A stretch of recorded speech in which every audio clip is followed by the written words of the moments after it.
United States, New York, Queens, November 12, 2001. 6:30 a.m. JFK Airport is on high alert.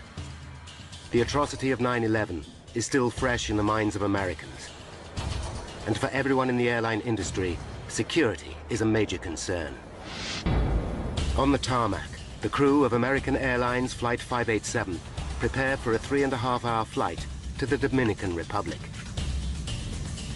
Captain Ed States, the senior pilot, and his first officer, Sten Molen, carefully check the exterior of their aircraft. The son of a pilot, Molen has 10 years' experience with the company, joining American Airlines at the age of just 24. Like his father before him, Sten sees it as much more than a job. If he wasn't a pilot, he doesn't know what he would be doing because it was that important. He loved his job. Traveling to the Dominican Republic this morning are 251 passengers. Among them, 83-year-old Hipólito Algaroba and his 73-year-old wife, Ubencia. The elderly couple have decided to return to their homeland for their twilight years and are expecting their son, Hector, to show up and see them off. They're going home for good because they have raised 3 kids and their job is done. The couple have arrived well before their scheduled departure time. So early, the airline offers them seats on an earlier flight. By the time Hector gets to the airport, his parents have already checked in. But his mother comes back from departures to say goodbye to her son. I'm fine. How's that? I asked about my father, and she said that he's fine, and he said he'll see me when I get there in a couple of months. And I gave her another kiss. I guess that was the kiss from my father. At 7 a.m., Ed States and Sten Molen begin pre-flight checks. The aeroplane is an Airbus A300-605R, capable of carrying up to 266 people. Built in Europe some 13 years ago, it is one of the oldest in the American Airlines fleet and has racked up over 37,000 hours of flying time. Nevertheless, the Airbus is recognized as one of the most reliable airliners in service. Today, though, that reliability has been undermined by the stringent new security measures. Every passenger is searched twice before boarding is allowed, and the scheduled takeoff time of 8:40 begins to slip. By 9 a.m., all 251 passengers are on board. I'll program the computer. Pre-flight checks are complete. Clear right. Clear left. And Flight 587 begins to taxi to runway 31L. It's a fine day, and Sten Molen, the co-pilot, will fly the plane on the first leg. 9:11 a.m. A Japanese Airlines 747 immediately in front of 587 is cleared for takeoff. The controller gives Molen and States a routine caution. He tells them there's a risk of air turbulence from the Japanese plane ahead. Clear for takeoff. American 587 Heavy. Captain States knows that he must keep a safe distance between himself and the Japanese airliner. Every plane creates a wake of turbulent air as it takes off, which can affect following flights. You happy with that distance? We'll be all right once we get rolling. So you're happy? Their flight path will take them across Jamaica Bay and over the Rockaway Peninsula in the borough of Queens. It's a popular residential area, especially with New York's fire and police departments. Today is Veterans Day, a public holiday, but not everyone is having the day off. Okay, I'm off. Police Chief Michael Morley and his wife will be working. His mother-in-law is looking after their 2-year-old baby, Michael Jr. Okay, Mikey. It was just another day. I just had spent about the first week of not doing 12-hour days going down to the World Trade Center. Now, a week later, they started trying to get the police department to get back to normal. Mike Morley's next-door neighbor is Lois Shaw, a financial controller for a lighting company. It was a beautiful day, and I just left and got into my car, and I really didn't think about anything. And I'm just driving to work. Because it's a holiday, her husband Mark is at home. He's taking their 15-year-old son to the doctor. Jason, come on, let's go. If he can get him out of bed. I say, like, what are you doing in bed? And like any other teenager, he gives me that answer. I said, come on, it's time to get up, we gotta go. 9:14. Sten Molen starts the takeoff run. Rotate. 9:14 and 29 seconds. D2. Flight 587 lifts off. Positive rate, gear up, please. Ground control at JFK wishes them well and instructs Molen and States to contact New York departures. 9:15. Flight 587 is now at 1,700 feet. The departure controller gives them a navigation fix. New York, American 587, heavy turn left, proceed direct wavy. We'll turn direct wavy. American 587, heavy. 1 second later, the plane begins to shake. The pilots know the turbulence is likely to have come from the Japan Airlines jumbo up ahead. It's a routine hazard, and Molen flies through it. 250, thank you. The captain increases the speed of the plane to 250 knots, the maximum allowable at that height. But seconds later, the plane hits more turbulence. Sten Molen takes decisive action. Using his foot controls, he applies the rudder first to the right and then to the left to try and stabilize the plane. Back power. Again, Molen asks for more power to keep the aircraft under control. You all right? Yeah, I'm fine. Hang on to it. Hang on to it. Full power, please.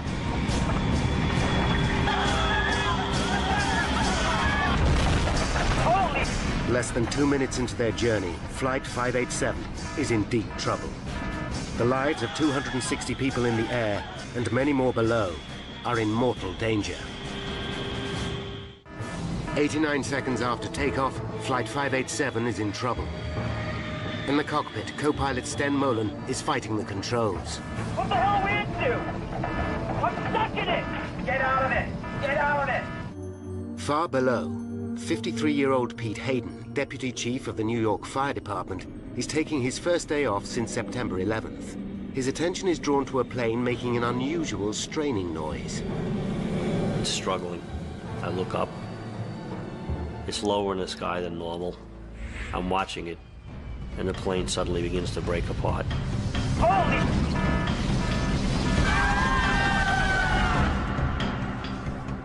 I see the back part of the plane behind the left wing break open. Smoke and flames come out. As the plane spins out of control, the engines shear off.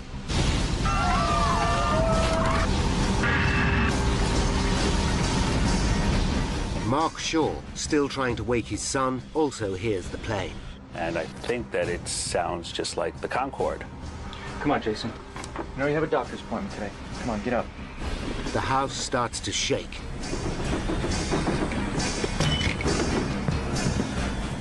Pete Hayden watches in disbelief.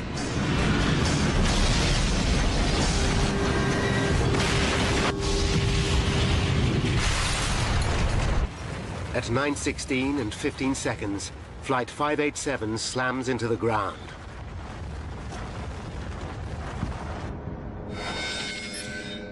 At 9:20 a.m., a pilot who has seen the crash alerts air traffic control at JFK.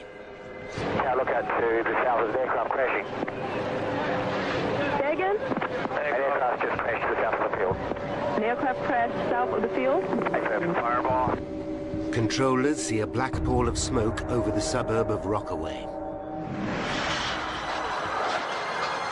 On the ground, an amateur cameraman captures the horrifying scene. Plane crashed. Where? Into the houses. Houses are crushed and burning. Aircraft parts are everywhere. The whole neighborhood seems to be under attack. One of the first at the scene is Deputy Fire Chief Pete Hayden. There are bodies everywhere, all over the streets, in the yards, some victims still strapped into the seats of the airplane. For Pete Hayden, the scene is all too familiar. It's 9/11 all over again, only this time it's his own neighborhood that has been hit. I'm wondering who it is that I know today that was killed. As the full scale of what has happened becomes apparent, residents are in a state of shock. The engine fall down and the belly fall, the piston left side and make it straight all the way down. From across New York, emergency services race to Rockaway. Among them, Inspector Michael Morley, who's horrified to hear the plane has crashed close to his own home. His first thought is for his son and his mother-in-law. I know my son isn't home. I know my mother-in-law's in the house. So I'm panicking like every other father. You know, I'm thinking, oh my God, what if my kid's killed? What if, I don't know what's going on with my family. Michael Morley's next-door neighbor, Lois Shaw, is traveling to work when she gets a terrifying call from her husband, Mark. What's gone, the house? He's screaming hysterically, the house is burning down. So I just totally freak out, and I'm trying to scream, where's Jason, what's happening? But we get disconnected at this moment. Horrified, Lois heads home. News of the disaster spreads across the city. Roger, I'll have to cut you off. We are just learning from Associated Press that there has been a plane crash in Queens. Hector Algaroba is having breakfast in a diner, having left his parents at the airport. The word that we have is that it is an American Airlines jet. He's not certain which flight his parents caught, but his blood runs cold. Hundreds of firefighters from across the city are now fighting the blaze. Mayor Giuliani arrives to see the damage for himself. We'll do everything we can to help these people, everything. And the president is on top of it. They're alert. They're watching everything else all over the country, so I think people should remain absolutely calm. But New Yorkers believe they are being attacked again. The city is in meltdown. The Empire State Building is evacuated. The United Nations is in partial lockdown. Airports are closed, and all civil aircraft are grounded. Armed F-15 Eagles scramble, and other jets are on strip alert around the country. Tunnels and bridges are closed. The city is gridlocked. Americans fear their worst nightmare is unfolding once more. The plane has crushed 4 houses on the intersection of Newport Avenue and Beach 131st Street. Across the road, 5 more houses are ablaze. One of these belongs to Police Inspector Michael Morley. When he arrives at the scene, he is horrified. There is no sign of either his baby son or his mother-in-law. On his doorstep, 2 of his own officers are waiting for him. Anybody left inside? My mother-in-law was babysitting Mikey. Because I said, my son's in the house. And they said, we looked, there's nobody in there. They thought that maybe I was in there sleeping also. So I said, well, did you look good? And they said, yes. As rescue vehicles race to the scene, roads into Rockaway are gridlocked. Lois Shaw battles desperately to get back to her family and home. I had no idea what I was going to find or what had happened, but I was thinking that I just have to get to my house. I have to get to my house. Michael Morley is in a desperate situation. His own loved ones are lost in the heart of the raging inferno, yet he's also the officer in charge of the scene. I'm just a regular guy, and all of a sudden you're the highest-ranking police officer on the scene of a major catastrophe like this. I knew in a little while the whole police department's going to start responding and everybody's going to come and be helping out. But for right now, I'm in charge. What do you do? Desperate to find her son, Lois Shaw abandons her car. She runs towards her burning house until she comes to a police cordon. That's my house. I've got to get in there. I've got to... 4 policemen, I remember, holding me back, and I was screaming, let me go. My son is in the house. Let me go. No, my son is in there. My son is in there, too. Please let me through. Michael Morley still has no idea what has happened to his own family. When senior police chiefs arrive, they hear his baby son and mother-in-law are missing. And one of the chiefs says, hey, Mike, what are you still doing here? I said, I'm just trying to help out, boss. And he says, get out of here, go find your family. I said, all right. More and more people, desperate for information, arrive at the scene of the tragedy. Among them, Hector Algaroba.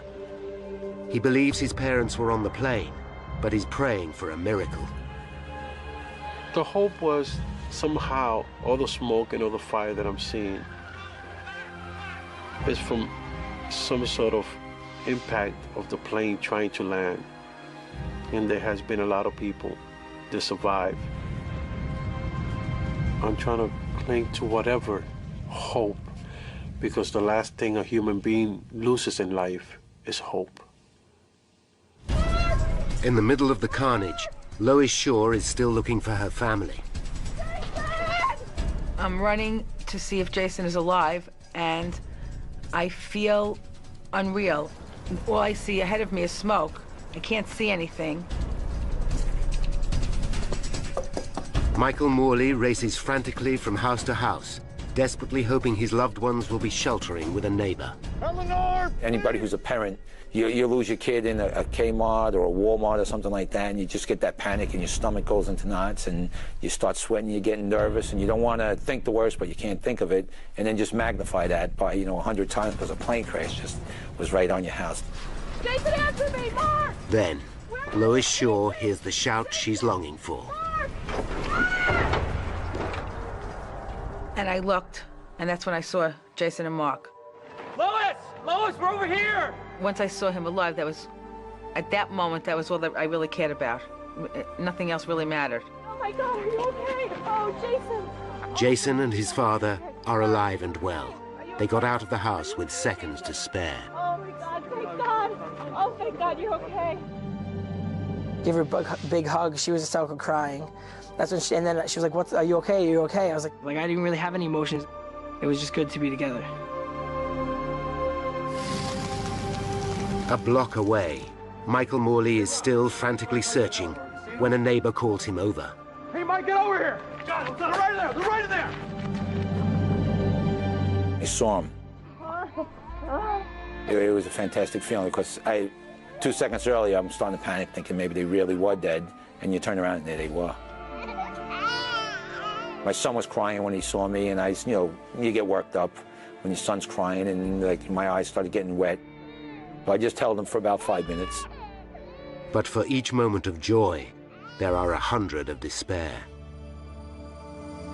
Stan Molin, father of the co-pilot, gets a phone call with devastating news.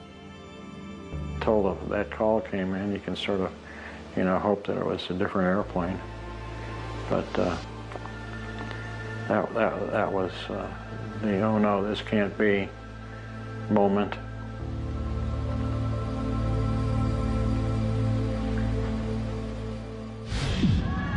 In the Dominican Republic, relatives expecting a family reunion at the Santo Domingo airport are suddenly confronted with an appalling reality. Their loved ones are dead.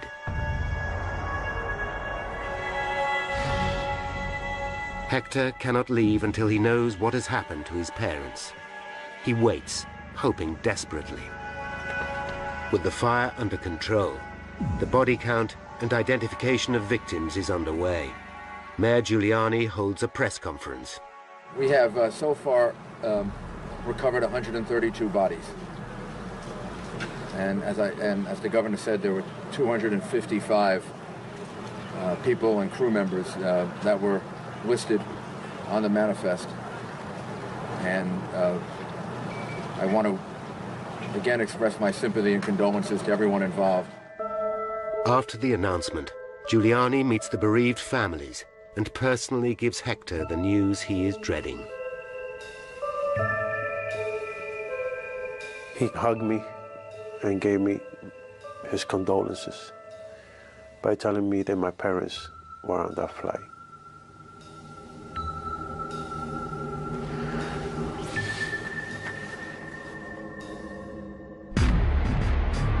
It's just 2 months and 1 day since 9/11.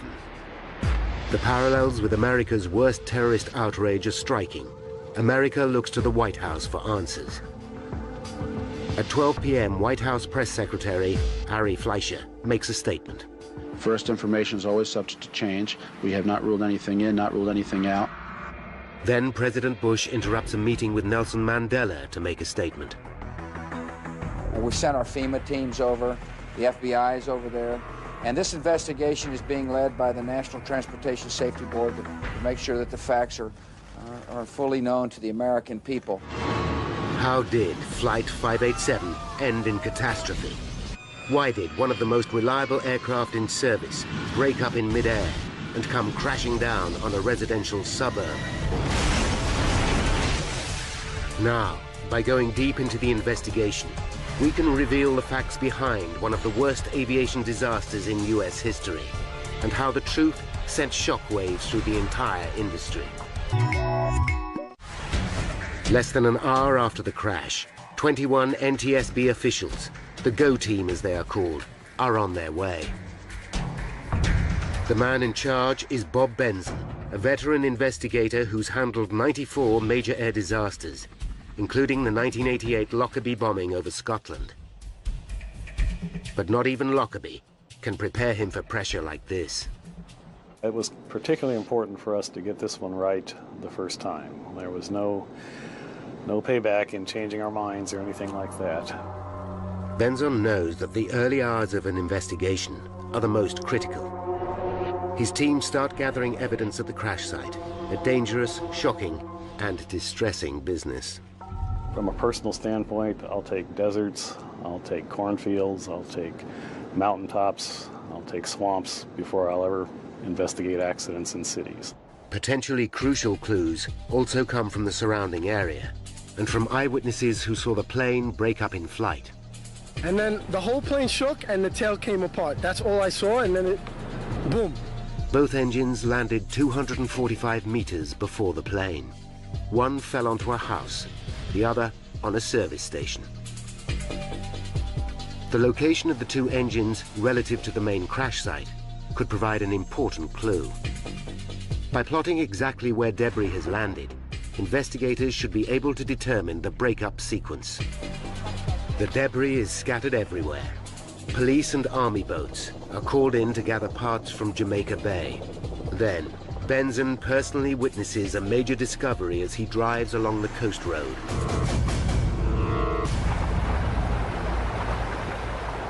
A crane is lifting the tail fin from the water. That really got our attention. The tail fin is an essential component of the aircraft. Without it, an airliner simply cannot fly. The fin was found floating in the water 1.2 kilometers behind the main crash site. For the investigators, this is clear evidence that it must have been one of the first parts to break away. It could be at the very heart of the accident. But what could have caused such a catastrophic failure? For a tail to simply fall off a plane is virtually unprecedented. Of the hundreds of eyewitnesses who saw the crash, there is no doubt. This was a bomb. And I saw an explosion in the sky, and I saw the plane. It looked like one of its wings fell off. Just aiming for the ground, and I felt an impact, and then I saw smoke. Well, my neighbor was yelling, "Take cover," and I really thought, this is it, they've started bombing now. Even for a trained investigator, it's difficult not to jump to conclusions. We're not supposed to speculate. At early stages of any investigation, it was very hard not to in this particular case. Hang on to it. Hang on to it. Hey, Mike, get over here. You got it. Right there. Right there. After the crash of an airliner into the New York borough of Queens, FBI forensic experts are searching for evidence of a bomb. They are also hoping to find two other key pieces of evidence: the plane's black boxes. The cockpit voice recorder should have recorded everything that was said by the pilots. The flight data recorder could tell them exactly how the plane performed throughout the flight. Each of the black boxes might unlock the mystery of the crash, but lead investigator Bob Benson knows finding either of them is likely to take days. Even then, they could be badly damaged. But just hours into the search comes an amazing stroke of luck. Marion Blakey, spokeswoman for the NTSB, makes an announcement. We have recovered the cockpit voice recorder. By now, there is a frenzy of speculation over the incident. Terrorism, is foremost in people's minds. But for Benson and the NTSB, the lack of any corroborating evidence to support the theory is troubling. There is no sign of suspicious activity at the airport, and no group has stepped forward to claim responsibility for the crash. They take a calculated risk and announce that even at this early stage, they believe this was not a deliberate act. It is the case that the National Transportation Safety Board is the lead agency because all information we have currently is that this is an accident. The plan backfires. Suspicious New Yorkers start to wonder if this is a cover-up. The NTSB takes steps to reassure the public. Should there be any indications of criminal activity, we will certainly make certain that the public knows as soon as we are aware of that, and the investigation would change at that point appropriately. For Benson and his team, the pressure is mounting. Finding the cockpit voice recorder is a huge step forward. With one of the black boxes and the tail fin in his possession, hopes are high they will be able to piece together the reasons behind the crash. Although the recorder is damaged, the tape is still intact and is rushed to NTSB headquarters in Washington. Away from the glare of the media, investigators start to analyze the chilling final moments of the flight. Let's go for power, please. Every word, every sound is carefully analyzed. 89 seconds into the flight comes a chilling sound on the tape. There is a loud bang. Immediately afterwards, the crew can be heard struggling with the controls. You all right? Yeah, I'm fine. Hang on to it. Hang on to it. Could this bang be the sound of an explosion? Perhaps there was a bomb after all. With the second black box, the flight data recorder still missing in the smoking wreckage, Benson knows that the truth will be hard to find. Without that, it makes telling the story more speculative and more difficult. For 2 days, investigators hunt through mountains of debris for the vital recorder. But instead of where they are looking, the next lead comes from 3 kilometers away. A pair of security cameras on the Triborough Bridge have captured the last moments of the aircraft.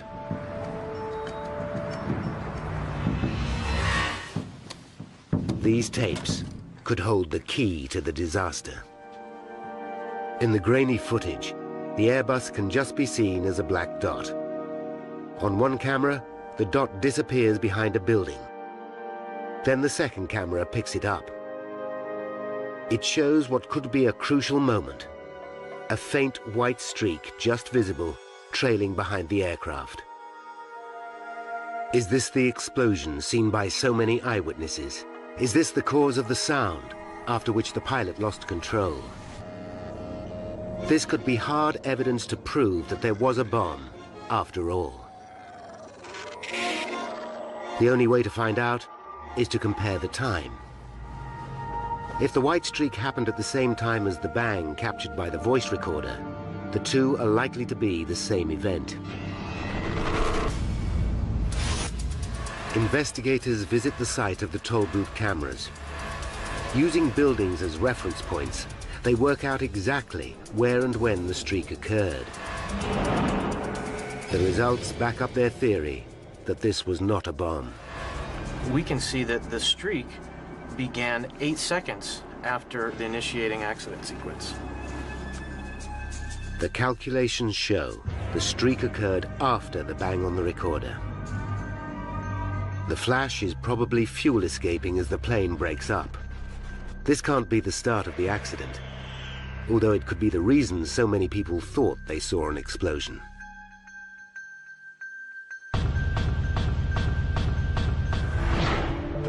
Then, back at the crash site, comes a dramatic development. Investigators get the news they have been desperate to hear. Searchers have recovered the flight data recorder. But the relief is short-lived. The black box is damaged.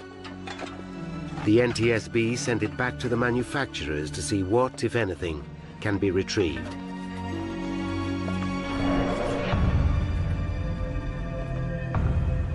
Now, the tail fin that was found floating in Jamaica Bay is starting to yield vital clues. The first thing investigators notice is that the fin is built from a high-tech material called reinforced carbon fiber composite.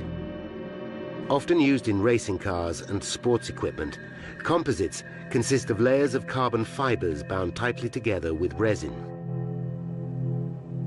The A300-600 was one of the earliest civil aircraft to feature this high-strength material, and it's used in many areas of the plane. But when investigators look closely, immediately alarm bells begin to ring. There are 6 main attaching points connecting the tail to the fuselage. All 6 have given way. There has never been a plane crash caused by a composite failure, but Benson can rule nothing out. You have to imagine a force large enough to break 6 attaching points made out of one of the strongest materials in the world. 6 of these holding the vertical stabilizer on, and all of them broke. So the forces had to be just tremendous. The detail of the failure is what worries the team. Plans show how each of the 6 attaching points has 2 lugs. One made from aluminium, the other from composites, connected by a titanium bolt. The damage shows that the metal lugs and the bolts remained intact, but the composite lugs all gave way. Benson has to consider the appalling prospect that the composite material itself may be faulty. With 240 similar planes still in service and thousands more using similar technology, it would have huge implications throughout the aviation industry. There's something that the composite creators or designers missed 25 years ago that's now just starting to rear its ugly head. That's bad news for a lot of airplanes that are already flying. Proving that the carbon fiber is to blame will need hard physical evidence. Benson urgently dispatches the stabilizer to specialist labs at NASA to see if they can detect any weakness. Using scanning electron microscopes, experts check over 3,000 square centimeters of surface, magnifying the material by up to 5,000 times as they search for any imperfection. It's a painstakingly slow process, and the pressure is building on Benson and his team all the time. It keeps you awake at night. You've got a lot riding on these things, and the eyes of the world initially, and then later on, the eyes at least of the aviation industry are on us. The pressure is also growing on Airbus. Is the design of their aircraft at fault? Has there been an error during assembly? They scrutinize every lug, bolt, and fitting on the tail, including the vertical stabilizer, as it is called. After hundreds of hours of work studying Airbus's design and construction methods, NASA and NTSB scientists finally give the plane a clean bill of health. They can find nothing wrong with the aircraft or the materials used to build it. While the news is welcome, it only serves to deepen the mystery. Although we were relieved in that aspect, we knew we had a long row ahead of us because we still had no idea why the vertical stabilizer really came off. Then, just as the investigation seems to have stalled, comes a vital turning point. Information from the damaged flight data recorder has at last been retrieved. I was very, very relieved. But no one is prepared for the startling picture that the flight data recorder will give. The focus of the entire investigation suddenly shifts from the machine to the man flying it, co-pilot Sten Molen. 83 seconds after takeoff, the recorder shows that Molen applied 5 extreme movements of the rudder, causing the plane to lurch violently from side to side. The plane slips sideways to its direction of travel, first one way and then the other. I've looked at a lot of flight data readouts in my time. I've never, ever seen that particular type of activity occur. They realized that traveling at nearly 470 kilometers per hour, the aerodynamic stresses on the 130-ton Airbus would have been extraordinary. They were virtually unprecedented to us. We were amazed. It seems as though on the fifth movement of the rudder, the entire tail fin broke off. The implication is extraordinary. Simply by manipulating the controls, the pilot broke the aircraft.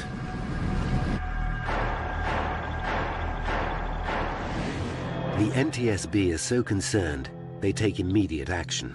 On February 8th, 2002, they issue a special warning to all pilots of this new danger. But the board have yet to prove that the tail came off simply due to aerodynamic forces. Many pilots doubt that such a thing is possible. The only way to be sure is to run detailed computer simulations, a process which could take months to perform. If the theory is right, then the idea that a terrorist plot must be behind the tragedy can finally be laid to rest. Benzon now faces a new and disturbing mystery. Why did the pilot act in this way? Investigators believe they are close to uncovering the cause of the tragic crash of Flight 587. The flight data recorder shows that the co-pilot, Sten Molen, applied 5 rapid inputs to the aircraft's rudder pedals, which could have overstressed the tail fin, causing it to break off completely. Now the question is, why would he do such a thing? They listen again to the cockpit voice recorder. We're supposed to be 5 miles by the time we're airborne. One possible theory is wake turbulence. Wake turbulence is all too familiar to accident investigators. It's a region of spinning air left behind as a plane passes. These vortices can sometimes turn a following plane upside down. But the team quickly realized that this cannot be the cause of the crash. The turbulence was not strong enough to seriously affect a plane the size of the Airbus. The bigger the airplane, the less effect wake turbulence has on it. The A300 is a pretty big airplane. Then comes evidence which changes everything. The investigation team interview Molen's friends and colleagues, and they discover a vital piece of information. A pilot and former colleague recalls an earlier trip with Molen. During an encounter with turbulence, he used the rudder aggressively, even though there was no apparent risk to the plane. The evidence is conclusive. Molen had reacted in the same way before. When those pilots came forward and told us about the first officer's propensity to overreact on the rudders, that was a eureka moment for us. But the revelations don't stop there. When questioned at the time, Molen said he had been trained to use the rudder in this way by American Airlines. If this is true, it raises serious concerns for Benzon and the team.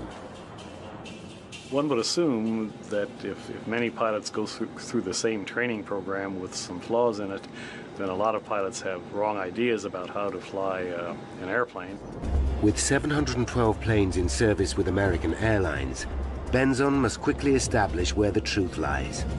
The airline confirms one of their programs does indeed teach pilots to use the rudder to recover from unusual situations, as seen in this training video. And if you don't put that rudder in, what's going to happen? When you get to this portion of the roll, she's going to slice out just like that. Next, Benzon looks at the other tools used to train the pilots, particularly the high-tech flight simulators. Here, pilots are taught to react to a range of emergencies, including wake turbulence. In one of those scenarios, Benzon discovers that the pilots learned to use the rudder very aggressively. The flight simulator program had even been altered to encourage the use of the rudder, particularly when the plane was banking to the right or the left.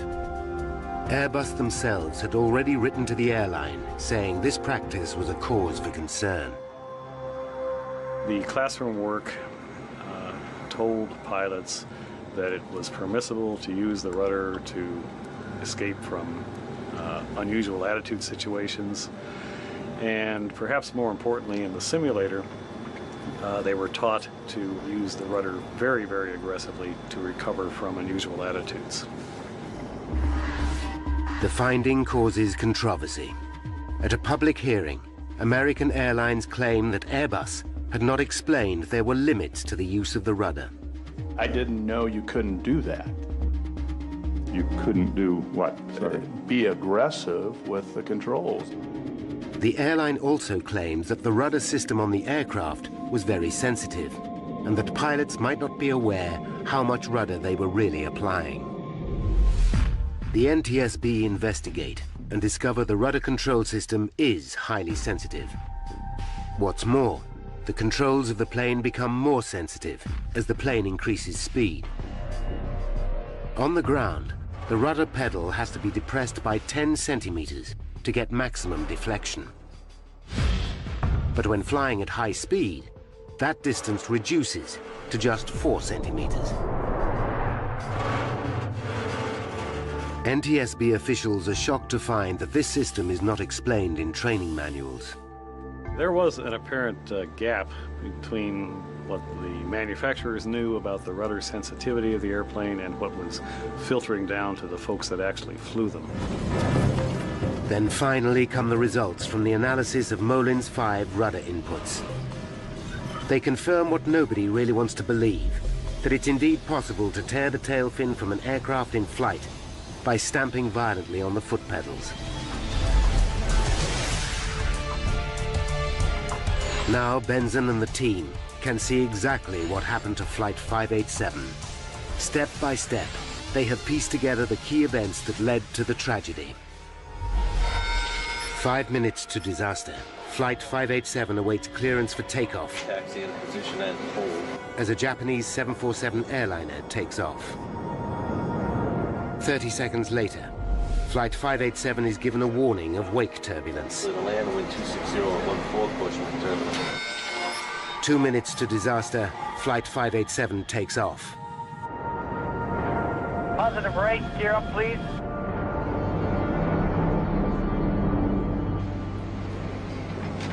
One minute to disaster, 587 encounters turbulence for the first time. Sten Molen flies through it. 30 seconds to disaster, 587 hits a second, larger wave of turbulence. The plane is now banking to the left, reminding Molen of his simulator training. Rudder movement. Not realizing how sensitive the rudder system becomes in flight, Molen stamps on the pedal, causing maximum rudder deflection. The plane swings violently to the right, placing enormous loads on the tail fin. Investigators believe that an astonished Molen thinks that the plane is reacting to the wake turbulence. He doesn't realize that his own use of the rudder causes the violent movement. Molen immediately slams the rudder pedal into the opposite position. The plane now swings violently back to the left, placing another enormous load on the tail. Both Molen and States believe the plane is somehow caught in the turbulence. What the hell are we into? I'm stuck in it! Get out of it! And in a desperate attempt to get control, Molen applies another rudder input, this time to the right. Now, thoroughly disorientated, Molen again applies full rudder. 587 is now on the brink of disaster. Finally, on the 5th rudder input, all 6 lugs connecting the tail to the fuselage tear apart. The plane is now doomed. Terrified passengers and crew can have no idea what is happening. Huge G-forces rip both engines away. 106 seconds after takeoff, Flight 587 falls from the sky. 265 people are dead.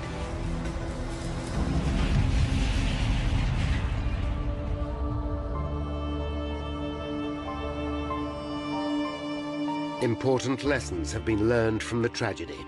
Airbus have issued a bulletin reminding pilots how to use the rudder, and American Airlines have modified their training program.